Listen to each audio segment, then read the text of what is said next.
Hello Gir Somnath, હું આપનો મિત્ર ઇમરાન બગિયા અને હું બગિયા સલીના. તો હાલ અમે ગીર સોમનાથ જિલ્લા કલેક્ટર અધિકારી શ્રી દિગ્વિજયસિંહ જાડેજા સાહેબને અમે મળવા આવેલા છે, કેમ કે હમણાં ઘણું બધી સરસ ચાલી રહેલું છે સ્વચ્છતા હી સેવા અભિયાન, એ બાબતે થોડી વાતચીત કરવા આવેલા છે. ગીર સોમનાથ જિલ્લામાં ઘણી સારી કુદરતી પ્રકૃતિ આવેલી છે, તો એને સ્વચ્છતા સેવા અભિયાન વિશે તમે શું શું કામગીરી કરી રહ્યા છો? આપણે જાણીએ છીએ કે સિંહ છે આપણું ગૌરવ છે, અને એશિયામાં આપણા સિવાય ક્યાંય સિંહ છે નહીં. દેશ વિદેશના પ્રવાસીઓ અહીંયા આવે છે. હવે જો આપણે આપણું પર્યાવરણ સ્વચ્છ અને સ્વસ્થ ન રાખીએ તો એ આપણી ખરાબ છાપ લઈ જાય.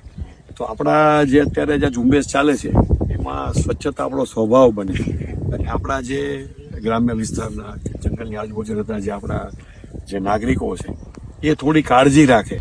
ફોરેસ્ટની અંદર જઈએ જો કોઈ, તો આપણે જ એને કહીએ આપણે ત્યાં મહેમાન